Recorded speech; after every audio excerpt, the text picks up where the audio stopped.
খেলাটা দেখার পর একটা কথাই প্রথমে মনে এলো, যে একটা কথা আছে যে জয় সবসময় যে সাহসী তারই হয়। তো মলিনা যেরকম সাহসিকতা দেখিয়েছে, তো আজ পর্যন্ত আমি আইএসএল ছেড়ে দিন, আমাদের এই যে কদিন মোহনবাগান খেলছে আইএসএলের, ততদিন কাউকে দেখিনি এইরকম ডেঞ্জারাস একটা রিস্ক নিতে।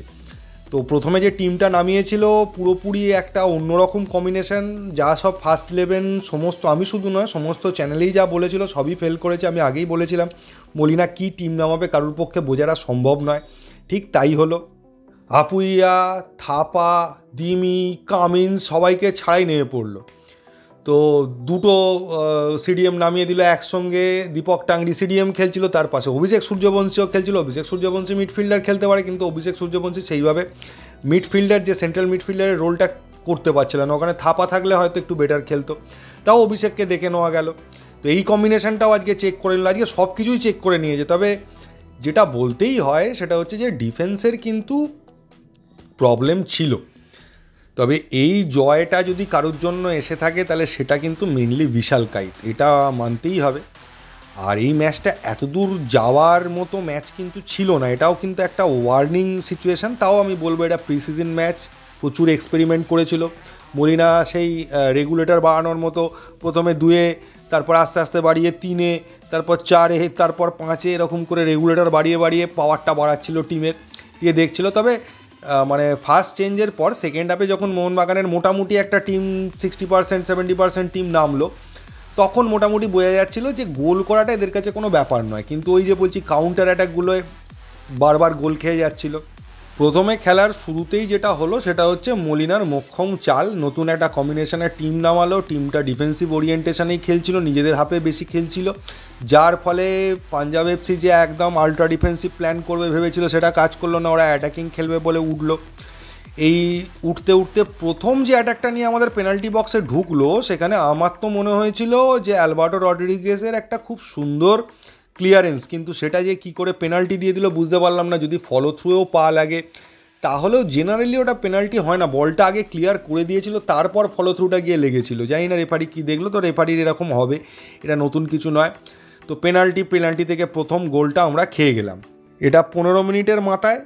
তো পুরোটাই আনএক্সপেক্টেড ছিল, টিমটা যেটা এক্সপেক্ট করেছিলাম সেটাও নামেনি। মোহনবাগান প্রথমে গোল করবে ভেবেছিলাম, সেটাও হয়নি। আনএক্সপেক্টেডলি পাঞ্জাব এফসি এগিয়ে চলে যায় পেনাল্টি থেকে গোল করে। এরপর মোহনবাগান খেলাটা ধরতে শুরু করে। এরপর 18 মিনিটের মাথায় কিন্তু এই যে গোলটা খাওয়ার এফেক্টটা দেখা গেল, বিশাল কাইতের সঙ্গে একটা মিসকমিউনিকেশন হয়ে যাচ্ছিল দিব্যেন্দুর, ওখান থেকে কিন্তু একটা রিস্ক তৈরি হয়ে যাচ্ছিলো, যাকে সেটা নিয়ে কোনো রিস্ক হয়নি। 21 মিনিটের মাথায় লিস্ট্যান্ড ঢুকে গেল বক্সের মধ্যে, যেখান থেকে ওর একটা ক্রস তোলার কথা ছিল, ক্রস তুললে হয়তো ওখানে গ্রেগ স্টুয়ার্ট ছিল, পেতে পারতো, না করেও শট মারলো।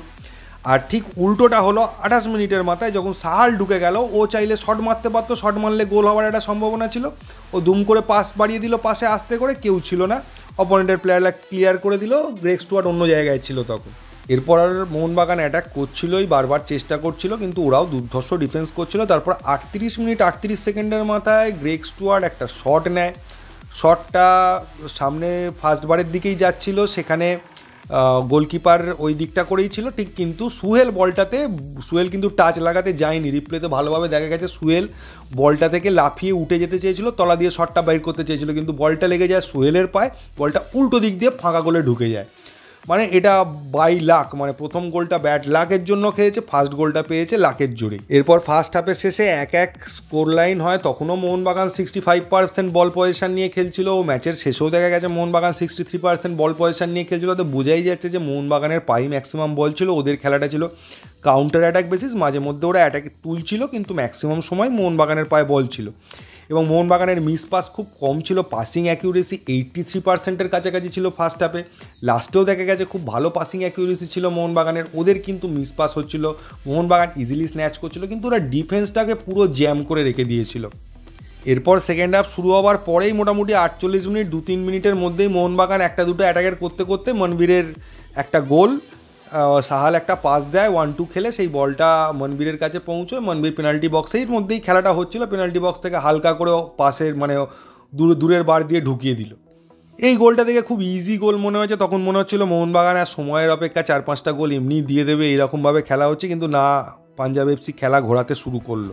তার পর মুহূর্তেই একটা 50 মিনিটের মাথায় দুর্ধর্ষ অ্যাটাক করেছিল, ওটা কিন্তু বিশালকায় দুর্ধর্ষ সেভ করেছিল। ওখানে যদি বিশালকায় সেভ না করতো তাহলে কিন্তু প্রবলেম হতো। এরপরে ওদের যে প্লেয়ারটা নামলো, আমি বলেছিলাম যে আর্জেন্টিনা থেকে একটা প্লেয়ার ওরা মিডফিল্ডার নিয়ে এসছে, সে কিন্তু মাদিতালালের থেকে অনেক বেটার প্লেয়ার, খাতায় কলমে। এখন কী খেলবে সেটা বলা যায় না, আর আজকে নামাবে কিনা আমি কনফার্ম ছিলাম না, কিন্তু ওরা নামালো। তো প্লেয়ারটা গতকাল বোধহয় এসছে না তার আগের দিন এসছে, উইদাউট প্র্যাকটিসই বলা চলে, একদিনের প্র্যাকটিসে কিছু হয় না, মাঠে নেমে যা খেলা দেখালো। এই প্লেয়ারটা কিন্তু আজ আইএসএলে যদি ঠিকঠাক খেলে তাহলে কিন্তু অনেক টিমের কাছেই চাপ হয়ে উঠবে এই প্লেয়ারটা। দুর্ধর্ষ স্কিল আছে প্লেয়ারটার। এবং নামার পরেই 60 মিনিটের মাথায় সে তার খেলা দেখাতে শুরু করে। একটা পেনাল্টি বক্সের বাইরে থেকে একটা শট নিয়েছিল, জাস্ট একটু দূর দিয়ে বেরিয়ে যায়, বুলেটের মতো শট ছিল ওটা। গোলের মধ্যে রাখলে বিশালকায় কেন কেউই আর ধরতে পারতো না বলটাকে। পরে 62 মিনিটে 62 মিনিটের মাথায় একটা দারুণ অ্যাটাক করে পিএফসি, মানে পাঞ্জাব এফসি। সেখান থেকে ওই ভিদালিয়া একটা পাস বাড়ায়, সেই বলটা থেকে তার অ্যাসিস্ট থেকেই ওদের মির্জিক দুর্ধর্ষ একটা গোল করে। মানে পেনাল্টি বক্সের বাইরে থেকে শট, যদিও পেনাল্টি বক্সের মাথা থেকে, বাইরে না, ভেতরেই একটুখানি জাস্ট ভেতরে ঢুকেই শটটা নিয়েছিল। যদিও বিশাল বলটায় হাত লাগিয়েছিল, কিন্তু এত জোর শট ছিল কিচ্ছু করার ছিল না। ম্যাচ 2-2 হয়ে যায়, তখন আবার টেনশন বাড়ে। যদিও মোহনবাগান তখন মোটামুটি অ্যাটাক করছিল, কিন্তু তারপরেও আবার খেলার বিপরীত দিকে গিয়ে আবার একটা কাউন্টার অ্যাটাক 70 মিনিট 27 সেকেন্ডের মাথায়। আর এই কাউন্টার অ্যাটাকে ওই ভিদালের পাই বল ছিল, ও পেনাল্টি বক্সের মধ্যে ঢুকে সোজা বিশাল সামনে ছিল, কিন্তু সুন্দর একটা প্লেসমেন্ট করে গোলটা দিয়ে চলে গেল, একদম মাখনের মতো গোল দিয়ে বেরিয়ে গেল। তখনই 3-2 মোহনবাগান পেছিয়ে গেল। তখনই মোটামুটি টেনশানে হার্টবিট বেড়ে গেছে, ভাবছি কী হবে, কি আবার মানে আমরাও খেলতে পারবো না সেমিফাইনালটা, এরম জায়গায় পৌঁছে যাবে। তারপর 79 মিনিটের মাথায় মনবীর একটা বলকে মাথা থেকে নামালো, সেখান থেকে জেসন কামিন্স বুলেটের মতো আপার নেটে ফিনিশ, মানে মারাত্মক। ওটা কোনো গোলকিপার ওটাও আটকাতে পারতো না। তো জেসন কামিন্সের গোলটা অসাধারণ গোল, মানে বলে লাভ নেই। 3-3 হয়ে গেল খেলাটা। তারপরেও মোহনবাগান অনেকবারই গোলের কাছে পৌঁছে গেছিলো, কিন্তু ফাইনালি গোল করতে পারলো না। ম্যাচ ড্রতে শেষ হলো এবং পেনাল্টি শ্যুট আউট। আর তার শুরুতেই জেসন কামিন্স ওই অসাধারণ গোল করার পর বলটা মেরেছিল সুন্দর, গোলকিপারকে উল্টো দিকে ফেলে দিয়েও একটুর জন্য বলটা গিয়ে বারে লেগে বেরিয়ে চলে গেল। এবং তখনই বুক ধুকধুক করতে শুরু করলো। এরপরে তো মোহনবাগানও যতগুলো পারছে গোল করে যাচ্ছে, মানে যতগুলো শট মেরেছে মোহনবাগানও গোল করেছে, আবার পাঞ্জাব এফসিও যতগুলো শট মেরেছে গোল করেছে। মানে চারটে যখন শট হয়ে গেছে তখন একটা শট বাকি, লাস্ট শট, ওটা যদি ওরা গোল দিয়ে দেয় খেলা শেষ। মোটামুটি আরও ধুকপুকানি বেড়ে গেছে। তারপর ভাবছি আপনারা গালাগালের বন্যা বওয়াবেন, যেই আপনি ওভার কনফিডেন্ট হয়ে বললেন যে পাঞ্জাব এফসিকে কোনো ব্যাপারই নয়, মোহনবাগান উড়িয়ে দেবে, দেখুন হেরে গেল মোহনবাগান। এইরকম আমি ধরেই নিয়েছি, এইসব কমেন্ট আসতে শুরু করেছে আর কি। মানে আমি ভিডিও দেওয়ার আগে থেকে এই সমস্ত কমেন্ট আসতে শুরু করবে আগের ভিডিওতে। কিন্তু বিশালকায় ত্রাতা হয়ে উঠলো। মানে গোলকিপার পজিশানটাও তো আমাদের একটা সেফ পজিশানে রয়েছে, বিশালকায় দুর্ধর্ষ একটা সেভ করলো, ম্যাচটা ওইখানেই বেঁচে গেল।